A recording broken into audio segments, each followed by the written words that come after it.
हम राष्ट्रीय स्वयंसेवक संघ के संस्थापक डॉक्टर हेडगेवार जी का जहाँ स्मृति मंदिर है, ऐसे स्मृति मंदिर के परिसर में आज हम लोग सब यहाँ एकत्रित आए हैं। डॉक्टर हेडगेवार जी ने जिस संगठन का कार्य प्रारंभ किया, उस राष्ट्रीय स्वयंसेवक संघ के कार्य को अभी 100 वर्ष पूर्ण हो रहे हैं। देश भर में 100 वर्षों में संघ कार्य का विस्तार हुआ है। देश के सभी प्रांतों में, उत्तर, दक्षिण, पूर्व, पश्चिम, नॉर्थ ईस्ट, सुदूर क्षेत्रों में भी संघ की शाखाओं का विस्तार हुआ है और ये कार्य समाज के सभी लोगों तक पहुंचा है। सभी प्रकार के लोग आज संघ के कार्य में, शाखाओं में, विविध प्रकार के कार्यों में प्रत्यक्ष भाग ले रहे हैं। संघ की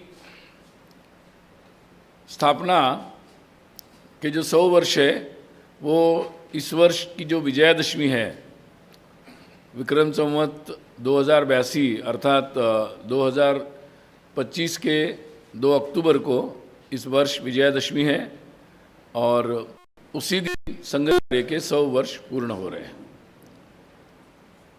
संघ के स्वयंसेवकों ने जो सोचा है, उसके अनुसार इस विजयादशमी से अगले विजयादशमी तक, यानी 2 अक्टूबर 2025 से अगली आगामी विजयादशमी 2026 तक ये शताब्दी वर्ष रहेगा। और इस दृष्टि से देखा जाए तो ये नागपुर में इस बार जो विजयादशमी का उत्सव होगा, वो शताब्दी वर्ष के कार्यक्रमों का प्रारंभ होगा। वैसे प्रतिवर्ष ही विजयादशमी का उत्सव नागपुर में इसी परिसर में मनाया जाता है। संघ की शुरुआत जब हुई तो हम सभी जानते हैं कि नागपुर में ही संघ के संस्थापक जो डॉक्टर केशव बलिराम हेडगेवार, जो नागपुर में ही जन्मे, नागपुर में ही पले बढ़े, उन्होंने सार्वजनिक जीवन में सक्रिय रहते रहते जो अनुभव लिया था, उसके आधार पर उन्हें देश के लिए जो आवश्यक लगा कि मनुष्य निर्माण का जो कार्य है, व्यक्तित्व निर्माण का, वो कार्य समाज के लिए अत्यंत आवश्यक है। अच्छे लोग समाज में आवश्यक है और इस दृष्टि से देश प्रेम से ओतप्रोत उनका व्यक्तित्व था। उन्होंने इसी भाव से ये कार्य प्रारंभ किया। नागपुर में यहाँ से बहुत नज़दीक ही जो उनका घर है, वो उसी घर में एक छोटी सी बैठक में, जहाँ उनके साथी उपस्थित थे, अभी तक जो जानकारी है उसके अनुसार लगभग 17 उनके साथी उसमें उपस्थित थे और उन्होंने सबने मिलकर इस प्रकार का कार्य प्रारंभ करने का संकल्प उस दिन लिया और एक, जिसको कह सकते हैं कि बिल्कुल एक छोटी सी और सहज ऐसी एक बैठक में इतने बड़े कार्य का शुभारंभ हुआ। और आज वहाँ से जो कार्य प्रारंभ हुआ, उसने आज समाज के समर्थन, सहभाग और कार्यकर्ताओं के परिश्रम से ये व्यापक स्वरूप धारण किया है। संघ के प्रारंभिक काल में जब संघ के शाखा का कार्य प्रारंभ हुआ, तो वो तुरंत प्रारंभ नहीं हुआ। कुछ माह के बाद धीरे धीरे एक एक बात निश्चित होती गई और जैसे हम सब जानते हैं कि 17 अप्रैल 1926 को उन्होंने एक बैठक बुलाई थी और उस बैठक में अलग अलग नामों पर विचार हुआ और उसमें सब लोगों ने मिलकर राष्ट्रीय स्वयंसेवक संघ, ऐसा ये नाम संगठन का निश्चित किया। उसी क्रम में जब शारीरिक कार्यक्रम, प्रशिक्षण पहले साप्ताहिक अलग अलग प्रकार के प्रशिक्षण होने लगे और उसी के साथ साथ फिर अपनी जो पहली शाखा थी, दैनिक शाखा, वो 28 मई 1926 को महल, जिसको आजकल हम लोग संघ का मुख्यालय मानते हैं, जहाँ पहली शाखा शुरू हुई थी, मोहितेवाड़ा, और उसी कारण से वहाँ पर जो प्रथम शाखा शुरू हुई उसका नाम भी मोहिते शाखा हुआ और तभी से ये कार्य शाखा के स्वरूप में प्रारंभ हो गया था। और फिर संघ कार्य के विस्तार में महत्वपूर्ण था शाखाओं का विस्तार। उस दृष्टि से आज के वर्तमान में जो शाखाओं की संख्या है लगभग 83,000 से अधिक शाखाएं हैं और 32,000 से अधिक ये दैनिक शाखाएं हैं और साप्ताहिक रूप में लगभग 32,000 से अधिक इतने मिलन, साप्ताहिक मिलन जिसको कहते हैं, वो भी आज चल रहे हैं और इन सभी के माध्यम से समाज के बहुत सारे लोग संघ के इन शाखाओं के माध्यम से स्वयंसेवक के रूप में सतत सक्रिय है। जब ये शारीरिक कार्यक्रम प्रारंभ हुए तो उसी क्रम में पहला जो संचलन, पथ संचलन, यानी संघ के पूर्ण गणवेश में स्वयंसेवक जब एकत्रित होकर पूरे अनुशासन के साथ एक, जिसको सामान्य भाषा में लोग परेड कहते हैं, उस तरीके से रास्ते पर संचलन जब करते हैं तो वो क्रम पहले 1926 में ये संचलन हुआ था और वो आज जिसको हम संघ का मुख्यालय बोलते हैं, वहाँ से मोहितेवाड़ा, वहाँ से संचलन प्रारंभ हुआ था और वो यहाँ पर हनुमान नगर में राजा बख्शा मंदिर है, वहाँ तक ये संचलन आया था। राजा बख्शा मंदिर का भी महत्व है क्योंकि यहाँ जो भोसले राजा थे वो अपने महत्वपूर्ण कार्यों के लिए हमेशा राजा बख्शा मंदिर में दर्शन करके अपने कार्य को प्रारंभ करते थे। एक तरीके से महाराष्ट्र में जो सीमोल्लंघन का महत्व है, उस दृष्टि से संघ कार्य का जो ये पहला पथ संचलन था वो 1926 के विजयादशमी में प्रारंभ हुआ और इस तरीके से ये प्रारंभ हुआ। अभी आगामी 2 अक्टूबर को संघ का ये विजयादशमी उत्सव इसी रेशिमबाग के जो बाहर में जो मैदान है स्कूलों का, उसी मैदान पर प्रातः 7:40 पर ये विजयादशमी का उत्सव प्रारंभ होगा। विजयादशमी का जो ये उत्सव है इसकी भी बहुत पुरानी परंपरा है। प्रारंभिक काल में ये उत्सव जैसे मैंने बताया कि मोहितेवाड़ा यानी संघ का आज जो मुख्यालय है, जहाँ पहली शाखा लगी थी, वहीं होता था। उसके बाद जब जैसे धीरे धीरे स्वयंसेवकों की संख्या बढ़ती गई और इसका स्वरूप और आकार भी बढ़ता चला गया, तो फिर कुछ वर्षों तक ये उत्सव जो था वो पटवर्धन ग्राउंड, जो मतलब पश्चिम नागपुर में जो पटवर्धन ग्राउंड है, यशवंत स्टेडियम के जो स्थान है वहीं पर, तो वहाँ पर कई वर्षों तक ये उत्सव चला। और जब यशवंत स्टेडियम का कंस्ट्रक्शन प्रारंभ हुआ तो फिर ये उत्सव वहाँ से कस्तूरजन पार्क गया और फिर आगामी कई वर्षों तक कस्तूरजन पार्क से ही ये विजयादशमी का उत्सव प्रतिवर्ष होता था। बाद में लगभग 95 का जो 94 तक वहाँ तक उत्सव चला। 95 से जो उत्सव है वो फिर रेशिमबाग में होने लगा और तभी से फिर लगातार यहाँ पर ये उत्सव विजयादशमी का हो रहा है। अभी विजयादशमी का जो उत्सव में बहुत सारे अलग अलग प्रकार के अतिथि भी अभी तक आए हैं और अलग अलग विभिन्न अवसरों पर जब विजयादशमी का उत्सव होता है या उस समय समाज जीवन के प्रमुख लोगों को आमंत्रित करने का एक परंपरा संघ के प्रारंभिक काल से रही है। और इसी क्रम में इस वर्ष जो मुख्य अतिथि इस कार्यक्रम के हैं, आप जानते हैं भारत के पूर्व राष्ट्रपति श्रीमान रामनाथ कोविंद जी, ये इस बार कार्यक्रम के मुख्य अतिथि हैं और स्वाभाविक ही संघ के परम पूजनीय सरसंघ चालक डॉक्टर मोहन जी भागवत, उनकी भी उपस्थिति रहेगी और विशेष रूप से अतिथि के उद्बोधन के बाद पूजनीय सरसंघ चालक जी का इस शताब्दी के अवसर पर प्रतिवर्ष उनका मार्गदर्शन होता है। इस वर्ष वो संघ के शताब्दी वर्ष के प्रारंभ पर ये विशेष उद्बोधन उनका होगा। तो ये कार्यक्रम जैसे हम सब जानते हैं कि प्रारंभ में सुबह 7:40 को ये कार्यक्रम प्रारंभ होगा और कार्यक्रम में जैसे कि प्रतिवर्ष स्वयंसेवक गणवेश में उपस्थित रहते हैं।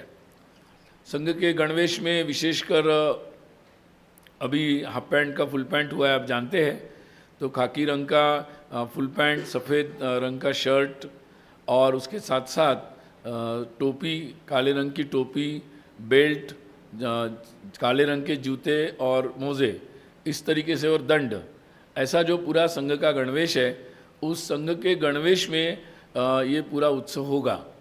प्रतिवर्ष लगभग जो स्वयंसेवक आते हैं तो पहले कभी हर समय ये संख्या बढ़ती चली गई। पिछले वर्ष जो स्वयंसेवक उपस्थित थे गणवेश में, लगभग 7,000 की संख्या में गणवेश में उपस्थित थे। इस बार शताब्दी का जो सारा विस्तार हुआ है और सक्रिय स्वयंसेवकों के साथ साथ जो किसी न किसी कारण से सक्रिय नहीं हो पाते थे या उतने सक्रिय नहीं थे, वो सभी उत्साह से शताब्दी के निमित्त सक्रिय हुए हैं और संघ की शाखाओं का भी विस्तार हुआ है। तो लगभग इससे 3 गुना तक हमारी अपेक्षा है कि स्वयंसेवक गणवेश में इस कार्यक्रम में उपस्थित रहेंगे और उसके लिए लगातार प्रत्येक शाखा के द्वारा प्रयास चल रहा है और जिनके पास पुराने गणवेश है वो उसको ठीक कर रहे हैं, जो जिनके पास नहीं है वो अपने नए गणवेश को व्यवस्था कर रहे हैं।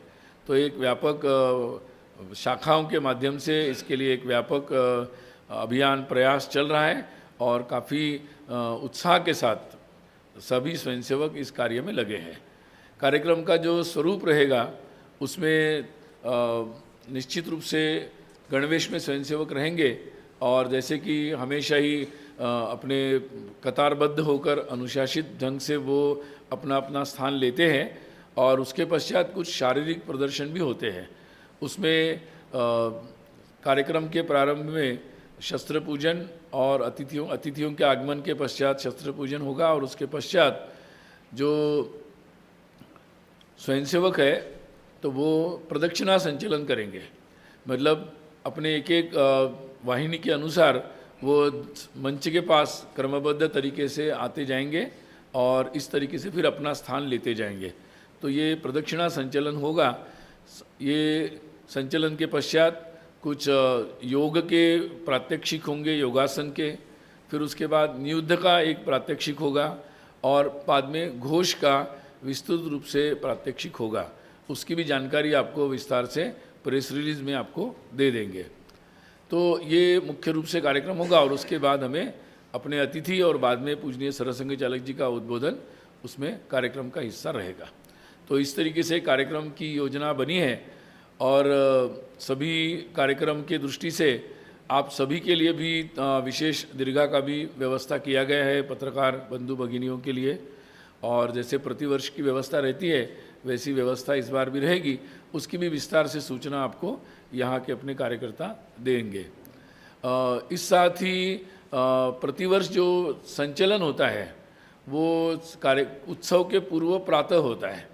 इस बार उत्सव जो है इस बार सब 3 गुना है, तो संचलन भी 1 नहीं 3 होंगे, 3 जगह से होंगे और ये संचलन उस दिन नहीं होंगे। तो ये 27 सितंबर की शाम को 7 बजे ये पथ संचलन का आयोजन है। उसके मार्ग की सूचना भी आपको देंगे, लेकिन अलग अलग 3 स्थानों से ये संचलन प्रारंभ होगा। एक कस्तूरजन पार्क से प्रारंभ होगा और एक संचलन प्रारंभ होगा यशवंत स्टेडियम से, और तीसरा जो अमरावती मार्ग पर भारतीय हॉकी मैदान है वहाँ से एक संचलन प्रारंभ होगा। और तीनों जो संचलन होंगे वो 7:45 पर वैरायटी चौक, जो सीताबर्डी में वैरायटी चौक है, वहाँ पर ये तीनों संचलन एकत्रित आएंगे और अपने परम पूजनीय सरसंघ चालक जी वहीं पर पथ संचलन का अवलोकन भी करेंगे। बाकी इसकी विस्तृत जानकारी जो है उसका मार्ग वगैरह ये सब आप लोगों को प्रेस रिलीज के द्वारा सबको उपलब्ध कराया जाएगा। इसके साथ ही कुछ विशेष अतिथियों को बुलाने का भी एक क्रम अपने इस दृष्टि से रहता है और उस दृष्टि से इस बार भी कुछ विशेष अतिथियों को निमंत्रित किया है, जिसमें स्वाभाविक ही एक लेफ्टिनेंट जनरल राणा प्रताप कलिता जी, इनका विस्तृत परिचय भी आपको उपलब्ध कराया जाएगा, और डेक्कन समूह उद्योग समूह के श्रीमान केवी कार्तिक जी सपरिवार वो आएंगे, और जो बजाज समूह है उसमें बजाज फिन सर्विसेज के चेयरमैन श्री संजीव बजाज जी, ये विशेष रूप से निमंत्रित रहेंगे इस कार्यक्रम में। इसके साथ ही कुछ विदेश के कुछ नागरिक भी इस कार्यक्रम में विशेष रूप से आ रहे हैं, उनकी भी उत्सुकता थी और हमने भी उनको निमंत्रित किया है। तो इस बार घाना, दक्षिण Africa, Thailand, Indonesia, UK United kingdom और यूएसए अमेरिका से इतने देशों से निमंत्रित यहाँ पर कार्यक्रम में पहुँचेंगे। उनकी भी विस्तृत जैसी जानकारी उपलब्ध हो जाएगी, समय के साथ आपको वो जानकारी भी नाम के साथ उपलब्ध करा देंगे। वैसे कुछ नाम मैं आपको अभी बता सकता हूँ।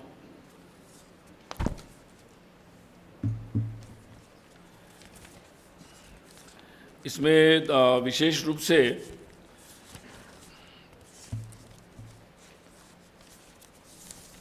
से घाना से स्वामी शंकरानंद गिरी जी आ रहे हैं, और साउथ अफ्रीका जो फॉर्मर हेल्थ मिनिस्टर है डॉक्टर झ्वेली मिखीजे, वो भी यहाँ आने की संभावना उन्होंने बताया है, आएंगे। इसके साथ ही जो थाईलैंड के जो रॉयल मतलब राजा के जो मुख्य पुजारी है वो भी यहाँ पर उपस्थित रहने वाले हैं। भीष्म रनसी ब्रह्मानुकुल उनका नाम है, वो भी यहाँ पर आने वाले हैं। और इंडोनेशिया से भी मिस्टर ईडा पंडिता जी, वो भी यहाँ पर आने वाले हैं। और भी बाकी देशों के अलग अलग प्रकार से जो विद्वज्जन है उनको यहाँ पर आमंत्रित किया है, वो आएंगे। साथ ही अपने दुनिया भर के जो अलग अलग प्रकार के मीडिया है, विदेशी मीडिया, उनके भी भारत स्थित प्रतिनिधि और कुछ प्रतिनिधि विशेष रूप से उनके मुख्यालयों से भी इस विशेष शताब्दी वर्ष के कार्यक्रम को देखने और उसको समाचार माध्यमों की दृष्टि से कवर करने के लिए यहाँ उपस्थित होंगे। तो सभी के लिए यहाँ विशेष प्रबंध होगा। यहाँ पर प्रतिवर्ष ही समाज जीवन के अलग विभिन्न क्षेत्र के नागरिक भी यहाँ पर अपेक्षित होते हैं। बड़ी संख्या में सामान्य नागरिक, माता भगिनी सभी लोग यहाँ पर आते हैं, और इसमें भी सामाजिक क्षेत्र के, आध्यात्मिक क्षेत्र के, आर्थिक, कला, संस्कृति, क्रीड़ा, शैक्षिक, ऐसे सभी प्रकार के लोग भी यहाँ पर उपस्थित रहेंगे। इस बार स्वाभाविक रूप से हमें जितनी अभी तक जानकारी मिली तो उसमें भी प्रतिवर्ष की अपेक्षा ज़्यादा ही उत्साह पूरे समाज में भी है, और विभिन्न प्रकार के जो लोग हैं इसमें मुख्य रूप से उपस्थित रहेंगे बड़ी संख्या में। तो रेशिमबाग का जो कार्यक्रम का स्थल है उस पर भी हमने उस दृष्टि से व्यापक व्यवस्था बनाने का प्रयास किया है। अलग अलग प्रकार के जो लोग यहाँ पर अभी तक अतिथि के रूप में आए थे, तो उसमें लगभग अभी तक जो हमारे पास सूची है 1933 से में जो भोसले राजा उस समय थे, अध्यक्ष श्रीमंत फतेह सिंह राव नागपुर के, वो 1933 के उत्सव में उपस्थित थे मुख्य अतिथि या अध्यक्षता करने के लिए। ऐसे ही समय समय पर समाज जीवन के निवृत्त न्यायाधीश, क्रीड़ा क्षेत्र के बड़े प्रसिद्ध लोग या समाज जीवन के समाज सेवी, वैज्ञानिक, ऐसे अलग अलग प्रकार के समाज जीवन के प्रमुख लोग, प्रतिशत लोग जिन्होंने बहुत अच्छा कार्य किया है देश के लिए, ऐसे कई सारे लोग यहाँ पर आए थे।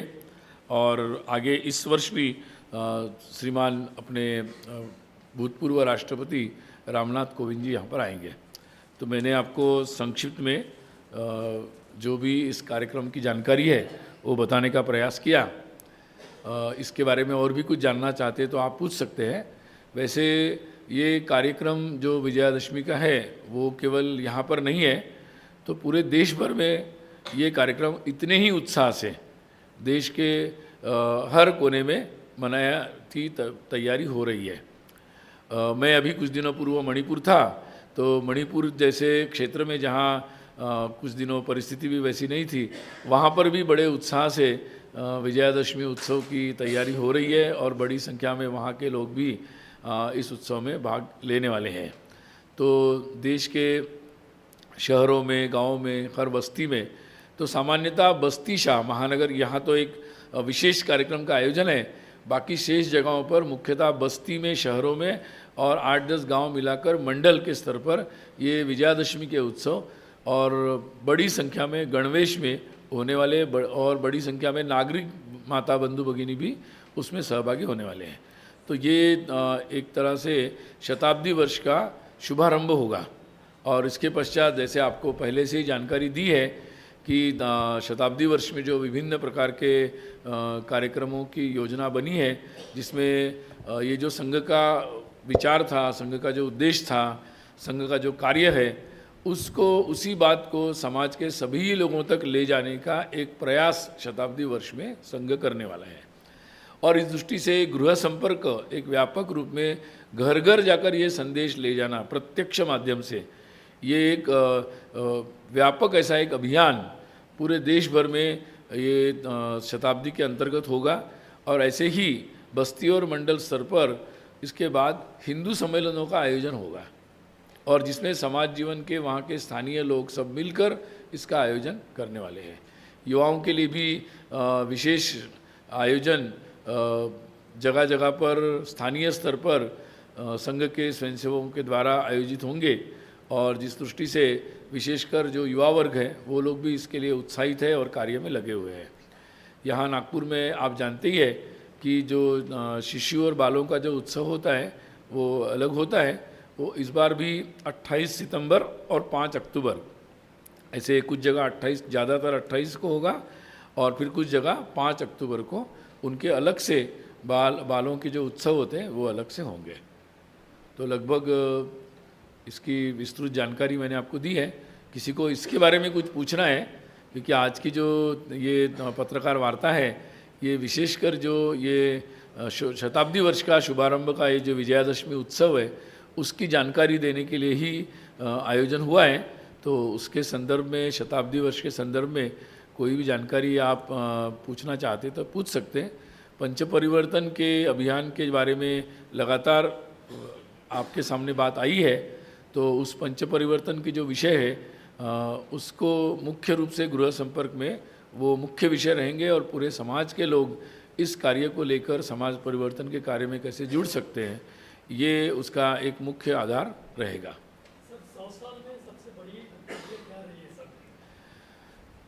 समाज में सबसे बड़ी उपलब्धि ये है कि संघ जब प्रारंभ हुआ तो हम लोग ही ये कार्य कर रहे थे।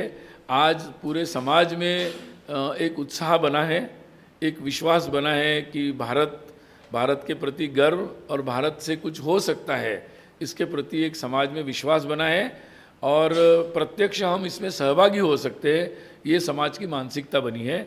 और हमारे 100 वर्ष के बाद हमारे पास बहुत सारे लोग, संस्थाएं बड़ी संख्या में आ रहे हैं और ऐसे सारे कार्यों में केवल संघ के स्वयंसेवक नहीं तो समाज के बहुत सारे लोग, बहुत सारी संस्थाएं समाज जीवन की, वो इस समाज परिवर्तन के कार्य में आगे बढ़ रहे हैं।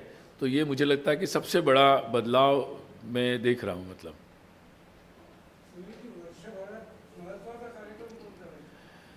महत्त्वाचे कार्यक्रम आमच्या दृष्टीने तर सगळेच आहेत, तो सभी कार्यक्रम हमारी दृष्टि से महत्वपूर्ण है। मुख्य रूप से 2 कार्यक्रम थोड़े व्यापक है, जो एक तो विजयादशमी, ये एक व्यापक स्तर पर होगा, ये शुभारंभ होगा। उसके बाद जो 2 मुख्य कार्यक्रम है वो है हिंदू सम्मेलन। ये स्थानीय स्तर पर समितियां बनाई जा रही हैं, लोग समाज के स्तर पर, और बस्ती और मंडल मतलब 7-8 गांव मिलाकर और शहर में जो बस्ती होती है उसमें उस स्तर पर ये हिंदू सम्मेलन हो रहे हैं और विशेषकर समाज जीवन के सभी प्रकार के लोग इसमें सहभागी हो रहे हैं। और दूसरा स्वयंसेवकों की दृष्टि से और एक महत्वपूर्ण है वो गृह संपर्क का अभियान।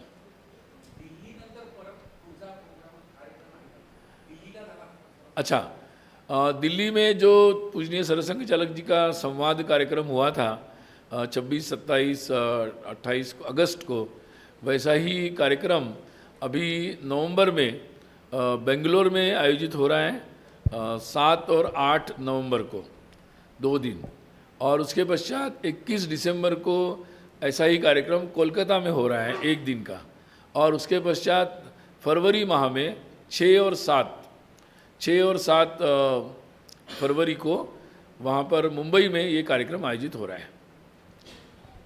हाँ सुनील जी, इसके साथ साथ ही अपने पूजनीय सरसंघ चालक जी और माननीय सरकार व दत्तात्रेय जी, ये लोग लगभग दोनों मिलकर सभी प्रांतों में प्रवास करेंगे और उनकी उपस्थिति में शताब्दी के निमित्त कोई न कोई सार्वजनिक कार्यक्रमों का आयोजन वहाँ पर निश्चित रूप से होगा। सुनील जी नमस्कार। सुनील जी नमस्ते। एक करंट सिचुएशन पे 2 सवाल थे, एक्चुअली हमको मौका मिलता नहीं है आज तो मैं शताब्दी पर ही ज़्यादा बोलूँगा। सुनील पूछिए आप, मेरा जवाब उसके हिसाब से होगा। जैसे नेपाल में जो अभी हुआ है, इसके ऊपर संघ का कुछ असेसमेंट है क्या? कुछ लोग कह रहे हैं कि ऐसा जो नेपाल में हुआ ऐसा भारत में भी हो सकता है, तो इसके ऊपर कोई असेसमेंट है क्या? सुनील जी एक और प्रश्न था। दूसरा, जैसे 50% टैरिफ जो अमेरिका ने लगाया, वैसे ही वो भारत के लिए चिंता का विषय बना हुआ है। इसके साथ अभी रिसेंटली HB1 वीज़ा पे जो $1 लाख का एक वो हुआ है, तो इसमें ऐसा लग रहा है एक बहुत बड़ा भारत का जो ये है वर्ग है, इससे वो होने वाला है प्रभावित, और उनके ऊपर पलायन की स्थिति आ रही है। तो इसमें क्या भारत सरकार ने अपनी जो फॉरेन पॉलिसी इसके ऊपर इंट्रोस्पेक्ट करना चाहिए? तो पहली बात तो जैसे आपने पूछा, आज मैं विशेष रूप से शताब्दी वर्ष के कार्यक्रम की जानकारी देने के लिए यहाँ उपस्थित हुआ हूँ, इसलिए बाकी सारे प्रश्नों के जवाब आज आप न पूछे तो ज़्यादा अच्छा है। वैसे देखिए, ऐसा है कि संघ के सभी हम लोग स्वयंसेवक और पूरे संघ नहीं, पूरे भारतवर्ष अपने निश्चित रूप से भारत के जो प्रगति है और भारत का एक सशक्तिकरण है, मजबूती है, इसके लिए लगे हुए हैं। और निश्चित रूप से भारत इतना मजबूत हो कि दुनिया में किसी भी समाज पर ऐसी कोई संकट न आए, कोई पीड़ा में वो न रहे। तो संघ का उद्देश्य है कि पूरे दुनिया को पीड़ा से मुक्त करना। हिंदू समाज की वही धारणा है कि हिंदू समाज इसीलिए मजबूत होना है ताकि पूरे दुनिया में हम जो षड्यंत्र चल रहे हैं या जो पीड़ा हो रही है उससे हम उसको मुक्त कर सकें। सुनील जी 2 सवाल है यहाँ पर। योगेश पांडे लोकमत से, जो विजयदशमी का उत्सव 2026 में होगा, तब तक कितने स्थानों पर शाखाएं हो, ऐसा लक्ष्य कुछ संघ ने रखा है क्या? और दूसरा सवाल ये कि सामाजिक समरसता पंच परिवर्तन के बिंदुओं में एक बिंदु है, तो विजयादशमी के उत्सव में कौन ऐसे धर्मगुरुओं को हमने आमंत्रित किया है क्या, अलग अलग समाज के, अलग अलग पंथ के? ऐसा है कि जब संघ के शताब्दी वर्ष जब आ रहा था तो पिछले 3 वर्ष संघ के कार्य विस्तार की एक विशेष योजना बनाई गई थी और उस योजना में स्वाभाविक रूप से ये लक्ष्य रखा गया था कि हर स्तर पर संघ की शाखा पहुंच जाए। और इसलिए हमने जो लक्ष्य रखा था कि हर बस्ती में, शहर क्षेत्र में हर बस्ती में शाखा पहुंच जाए और ग्रामीण क्षेत्र में 8-10 गांव मिलकर जो मंडल होता है उसमें हर मंडल केंद्र पर अपनी शाखा पहुंच जाए। तो ये लक्ष्य रखा था। ऐसा लग रहा है कि इस दृष्टि से ये लक्ष्य शताब्दी होते होते पूरा होगा। और नंबर्स की बात की जाए तो मुझे लगता है कि पिछले 3 वर्षों में जो ये प्रयास चले और स्वयंसेवकों ने समय दिया, कुछ लोग विस्तारक भी बने, उसके परिणाम स्वरूप अब शाखाओं की संख्या भी बढ़ी है। और मार्च में हम लोगों ने जो संख्या ली थी उसके अनुसार मैंने बताया आपको कि संख्या बढ़कर अब 83,000 से ज़्यादा हो गई है और जो साप्ताहिक मिलन है वो भी 32,000 से ज़्यादा हो गए हैं। तो मुझे लगता है कि जैसे ही हम लोग अभी अक्टूबर में 30 अक्टूबर, 31 अक्टूबर, 1 नवंबर को संघ का अखिल भारतीय कार्यकारी मंडल की बैठक जबलपुर में होने वाली है। तो उस समय तक जो अपने पास संख्या आएगी वो भी आपको जानकारी वहाँ पर पत्रकार परिषद के द्वारा आपको देंगे। और साधु संतों को निश्चित रूप से यहाँ जो स्थानीय मतलब नागपुर और विदर्भ के प्रतिवर्ष भी लोग आते हैं, इस बार और अधिक संपर्क करने का हम लोगों ने प्रयास किया है ताकि सारे विभिन्न प्रकार के जो समाज के को मार्गदर्शन करने में जो साधु संत पीठाधीश सभी लगे हुए हैं, उन सभी को संपर्क करते हुए निमंत्रित करने का प्रयास चल रहा है। सुनील जी, मैं अजय त्रिपाठी एक इधर से जी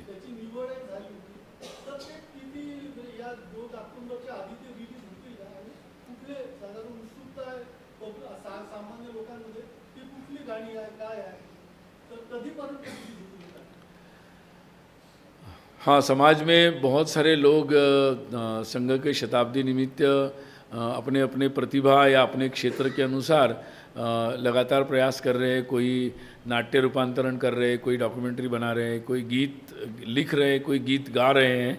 तो विभिन्न प्रकार के जो समाज में उत्साह है, तो अपनी अपनी प्रतिभा और अपने क्षेत्र के अनुसार लोग प्रयास कर रहे हैं। तो जहाँ तक आपने शंकर महादेवन जी के गीत के बारे में पूछा, तो मैं जहाँ तक मेरी नागपुर के लोग जानकारी देंगे, लेकिन मेरी जानकारी में शायद 28 तारीख को यहाँ उसका एक सार्वजनिक कार्यक्रम नहीं, शंकर महादेवन जी का जो उन्होंने संघ गीत जो गाए हैं उसका कार्यक्रम 28 सितंबर को होगा शाम को। आपको विस्तार से जानकारी देंगे बाद में। जो आयोजक है उनकी तरफ से आपको निमंत्रण आया होगा, तो वो संघ के कुछ गीतों को उन्होंने गाया है और वो उसकी प्रस्तुति भी वहाँ करने वाले हैं। सुनील,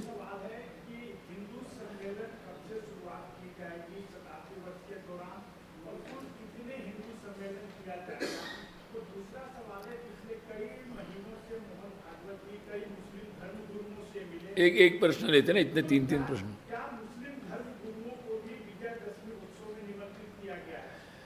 ऐसा है कि आपने जैसे बताया कि संघ के जो अगर हम बस्ती और मंडल का जोड़ करेंगे तो लगभग वो जोड़ 1 लाख तक होता है। बस्ती कितनी है शहरों की हमारे काउंटिंग के अनुसार, और मंडल तो वो लगभग 1 लाख कुछ 3,000 ऐसे होता है। तो हमारा ये लक्ष्य है कि उन सभी मंडल केंद्र पर और बस्ती पर हिंदू सम्मेलन हो। इसके लिए स्वयंसेवक प्रयास में लगे हुए हैं। और ऐसा है कि समाज जीवन के संघ वर्ष भर समाज जीवन के सभी लोगों से संपर्क करता है, सभी लोगों से मिलता है, और जो लोग संपर्क में आते हैं, जिनकी अनुकूलता बनती है, उनको हम लोग सभी को निमंत्रित करते हैं। संघ पूरे समाज को एक ही रूप में देखता है और उसी दृष्टि से सारे प्रयास होते हैं। सुनील जी, मैं अजय त्रिपाठी दैनिक भास्कर से हूँ। संघ की 100 साल की यात्रा पूर्ण हो रही है, तो अब अगले 100 साल के लिए संघ की क्या दृष्टि है और वह कैसा भारत दिखता है? निश्चित रूप से एक जिस पर हम गर्व कर सके, जिसमें सभी लोग सुखी हो और भारत वैश्विक भूमिका निभा सके, उतनी दृष्टि से भारत सक्षम हो, ऐसे भारत की कल्पना मुझे लगता है सब भारतवासी कर रहे हैं। केवल संघ नहीं, संघ उस भारतवासियों की कल्पना में अपनी जो भी भूमिका होगी, जो भी उसे सहभाग लेना होगा, जो भी सेवा देनी होगी, उसके लिए स्वयंसेवक तत्पर है। और निश्चित रूप से उस दृष्टि से जो सामाजिक स्तर पर जो परिवर्तन आवश्यक है और इसके लिए पहल आवश्यक है, पूरे समाज की पहल आवश्यक है, उसी दृष्टि से ये पंच परिवर्तन का विषय सामने रखा है। और जैसे मैंने बताया कि पूरे समाज के साथ मिलकर ये परिवर्तन के कार्य आगामी समय के में जो भी कार्य होंगे, पूरे समाज के सब लोगों के साथ मिलकर, संस्थाओं के साथ मिलकर ये सारे कार्य होंगे। उस दृष्टि से सामाजिक समरसता की जो भाव है वो पूरे समाज में स्थापित हो, व्यवहार में आ जाए, रोज़ के व्यवहार में आ जाए, ये आगामी दृष्टि से महत्वपूर्ण कार्य हमने रखा है। स्वाभाविक ही पर्यावरण के अनुसार एक जीवन शैली लोगों की बने, धीरे धीरे हर परिवार में व्यक्तिगत रूप में सबकी बने। ये केवल एक पॉलिटिकल डिबेट का या डिप्लोमेसी का विषय न रहे या इन्वायरमेंटलिस्ट का विषय न बने, तो एक सामान्य लोगों के जीवन में उनका एक महत्वपूर्ण विषय बन जाए। और हर परिवार, हमारे देश में, हमारे समाज में परिवार एक ऐसा महत्वपूर्ण इकाई है कि जिसके आधार पर सारे परिवर्तन होते हैं, नई पीढ़ी के संस्कार भी उसी आधार पर बनते हैं। हमारे समाज जीवन का जो सौहार्द है, जो एक अच्छा व्यवहार है सार्वजनिक जीवन का, वो भी परिवार की शिक्षा पर निर्भर होता है और परिवार के रिश्तों पर निर्भर होता है, परिवार के सुख शांति पर निर्भर होता है। तो उस दृष्टि से एक बहुत बड़ा आग्रह समाज में हम लोग लेके जा रहे हैं और हर परिवार इस पर पहल करे, इस दृष्टि से आग्रह रहेगा। और स्व का विषय भी हमने लिया है कि भारत स्वाधीन होकर इतने वर्ष हो गए, तो पूरी तरह जो उपनिवेशिक मानसिकता है, कॉलोनाइज्ड माइंड है, उससे पूरी तरह मुक्त होना चाहिए। और इस दृष्टि से रोज़ के हमारे व्यवहार में स्वभाषा, स्वभूषा, स्वभोजन, स्वतंत्र, स्वसंस्कृति, ये स्व आधारित हमारी सारी बातें बने और धीरे धीरे सारे ही लोग इससे मुक्त हो जाए। और नागरिक कर्तव्य बोध की भावना और उसका रोज़ के जीवन में अपना व्यवहार, इसका एक आग्रह रखा है। तो आगामी समय में सामाजिक ये परिवर्तन की दिशा में संघ अपनी शक्ति लगाएगा।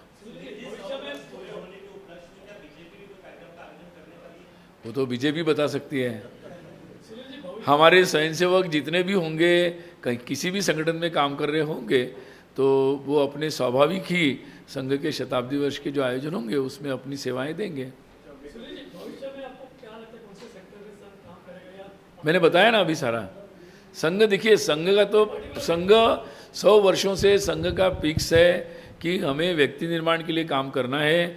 आज भी मुझे लगता है समाज को अच्छे लोगों की ज़रूरत है, जो राष्ट्र के बारे में अच्छे से मानते हैं, जानते हैं और उसके प्रति पूरी निष्ठा रखते हैं, जो अनुशासित है स्वयं और समाज में अच्छे काम करने के लिए जिन्होंने स्वयं को तत्पर किया है, ऐसे लोगों की, और जो सामूहिक रूप में, संगठित रूप में काम कर सकते हैं, ऐसे लोगों की मुझे लगता है आवश्यकता आज 100 वर्ष के बाद और ज़्यादा हो गई है। तो मुझे लगता है कि संघ को तो उसमें भी बहुत सारी शक्ति लगानी पड़ेगी। और जो स्वयंसेवक इससे निकल रहे हैं, वो तो मुझे लगता है कोई बात नहीं छोड़ रहे हैं, सभी प्रकार के कार्य में लगातार वो लग रहे हैं, जो भी कार्य सामने आ रहे हैं उसमें लग रहे हैं। लेकिन हम संघ का अपना जो काम है शाखा के माध्यम से व्यक्ति निर्माण का, वो काम संघ का मुख्य फोकस रहेगा। मुझे लगता हो गया।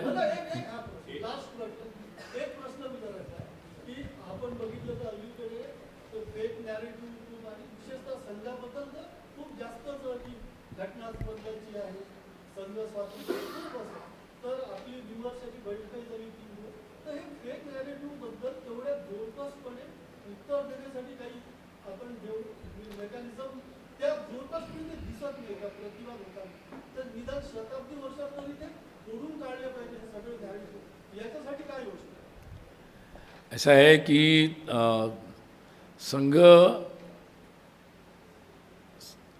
के शताब्दी में हम लोग जो गृह संपर्क कर रहे हैं, तो वो तो एक सबसे बड़ा मुझे लगता अभियान होगा, जिसमें संघ के बारे में सीधी बात लोगों से की जाएगी।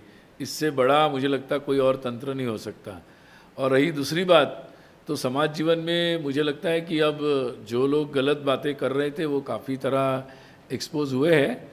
और मुझे लगता है कि समाज आज के समय में जब सारी जानकारियों के तंत्र लोगों के पास उपलब्ध है, तो लोगों के पास एक ऑप्शन नहीं है, बहुत सारे मल्टीपल ऑप्शन हैं। और मल्टीपल ऑप्शंस में लोगों के पास बहुत सारी जानकारियां हैं। तो मुझे लगता है कि जिस तरीके से संघ कार्य को में लोग सहभागी हो रहे, समर्थन कर रहे और सार्वजनिक रूप से कर रहे हैं, तो उससे मुझे लगता है ये इसका संकेत है कि बातें समाज में बहुत सारी स्पष्ट हो रही है। और मुझे लगता है आप सब लोग भी इसमें कुछ अपना अपना योगदान अच्छे से दें, ये आपसे अपेक्षा है। अभी आखिरी का सवाल, हिंदू राष्ट्र का सपना कहाँ तक साकार हुआ है? जी, ऐसा है, पहली बात तो ये हिंदू राष्ट्र है और डॉक्टर हेडगेवार जी ने संघ के स्थापना के समय ही ये बता दिया था। अब इस हिंदू राष्ट्र में, हिंदू समाज में, हिंदू धर्म के संदर्भ में, हिंदू संस्कृति के संदर्भ में, समाज में जो जागृति लानी है, वो जागृति का कार्य सतत रूप से चल रहा है। और मुझे लगता है उस जागृति का कार्य चलते चलते जिस तरीके से समाज जीवन में ये बात लोगों को समझ में आ रही है, और इसीलिए लोग अब उस जागृति के कारण ही इस कार्य में प्रत्यक्ष सहभागी होने के लिए आगे आ रहे हैं। तो इस दृष्टि से मुझे लगता है कि जैसे मैंने कहा कि इस कार्य को करना है, ऐसा जो एक विश्वास समाज में आना चाहिए था, उस दृष्टि से अच्छी पहल हुई है। और मुझे लगता है जब समाज किसी बात पे विश्वास करने लगता है, उसमें मानने लगता है, तो वो कार्य अपनी गति से चलते हैं। ठीक है, धन्यवाद आप सबका। अभी 2 अक्टूबर विजयादशमी के कार्यक्रम के बारे में विस्तार से, पथसंचलन के बारे में, कार्यक्रम की व्यवस्था के बारे में आपको बाद में प्रेस रिलीज़ में आपको विस्तार से जानकारी मिल जाएगी। और आपसे यहाँ पूरी व्यवस्था आपके लिए बनाई है। निश्चित रूप से सुरक्षा के कारण कुछ प्रोटोकॉल रहेगा और आप सबसे सहयोग मिलेगा, ये विश्वास है। तो मैं अपनी बात को पूरा करता हूँ। नमस्कार।